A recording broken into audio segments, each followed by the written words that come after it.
Chris. ഞാൻ 6 മക്കളിൽ 3-ാമതാണ്. എനിക്ക് ദൈവം 4 പെങ്ങന്മാരാണ് തന്നിരിക്കുന്നത്. 2 ചേച്ചിമാരും 2 അനിയത്തി. ഞങ്ങള് പണ്ട് ഇങ്ങനെ സ്കൂളിലൊക്കെ പോകുമ്പോൾ എല്ലാവരും ഇങ്ങനെ നോക്കുമായിരുന്നു ഞങ്ങളെ. ഞാനൊരാണും 4 പെണ്ണുങ്ങളും എൻ്റെ കൂടെ ഇങ്ങനെ വരുന്നത്.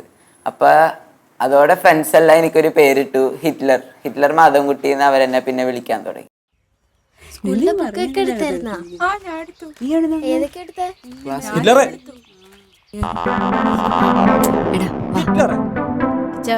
വിട്ടേക്കടാ, ഇങ്ങോട്ട് വാ.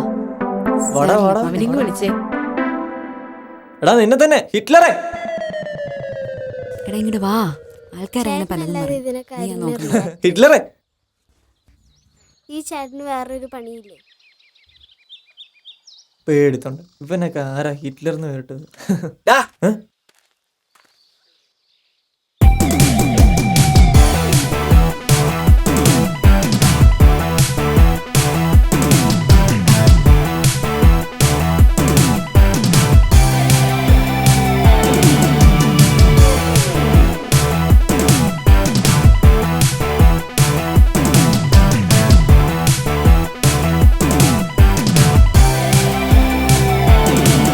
വേണ്ട, അടുക്കരുത്. ഞാനവളെ പശക്കാണേ. വേണ്ട.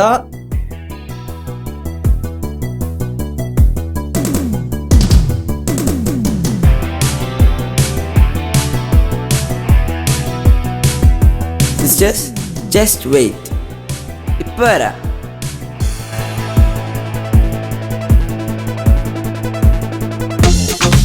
ഉണ്ടല്ലോ, അവിടെ നിക്കൂലടാ.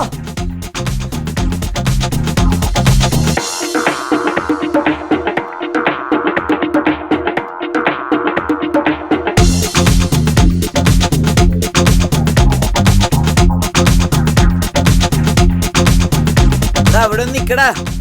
എന്നെ തലാനല്ലേ, പോടാ. നിക്കടാ. ഇല്ലടാ, വഴി തെറ്റിയോ?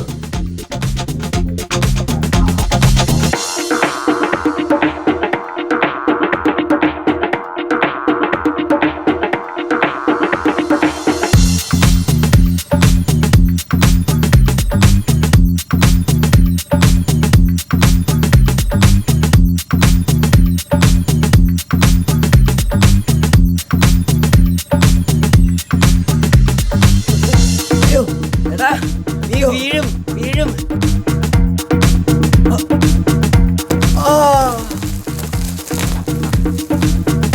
നശിപ്പിച്ച്.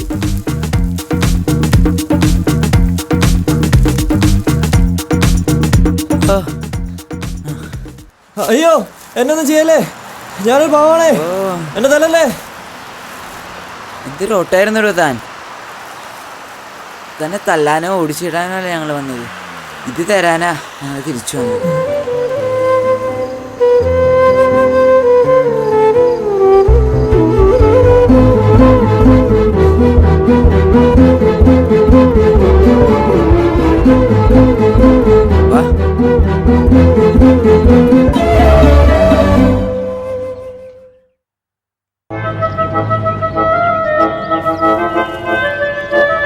കുഴപ്പമൊന്നുമില്ലല്ലോ? ഏയ് ഇല്ല. എന്നാ ശരി. ക്ഷമിക്കണം, ഇനി ഹിറ്റ്ലർന്ന് അങ്ങനെ ഇനി ഞാൻ വിളിക്കില്ല. അങ്ങനെ വിളിച്ചാലും എനിക്ക് ഫീൽ ചെയ്യില്ല. പെങ്ങന്മാരെ കാത്തു സൂക്ഷിക്കുന്ന ഒരു കഥാപാത്രത്തിന്റെ പേരല്ലേ അത്. സാരമില്ല. Thanks for gift. ഓക്കേടാ.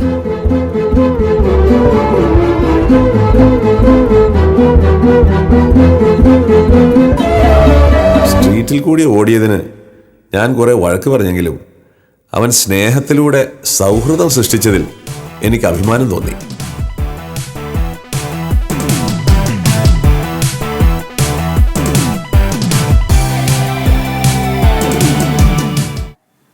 അതിന് ഞാൻ കുറെ പ്രാർത്ഥിച്ച്. ഞാൻ ഇങ്ങനെ ഹിറ്റ്ലർ മാധവൻകുട്ടി ഇങ്ങനെ വിളിച്ച് മതിയായതോടെ കുറെ പ്രാർത്ഥിച്ച് എനിക്കൊരു അനിയനെ കിട്ടി. ഐവൻ എന്നാണ് അവൻ്റെ പേര്. അവൻ ദേ ഇവിടെ ഇരിപ്പുണ്ട്. ഇവൻ്റെ പേര് ഐവൻ. ഇപ്പം ഇവൻ വന്നതോടെ ഞാൻ ഫുൾ ടോട്ടലായിട്ട് ഹാപ്പിയാണ്. ഞങ്ങളുടെ ഫാമിലി മൊത്തം ഇപ്പം ഹാപ്പിയാണ്. 2 ആണുങ്ങളും 4 പെണ്ണുങ്ങളുമാണ് ഇപ്പം ഞങ്ങളുടെ ഫാമിലിയിലുള്ളത്.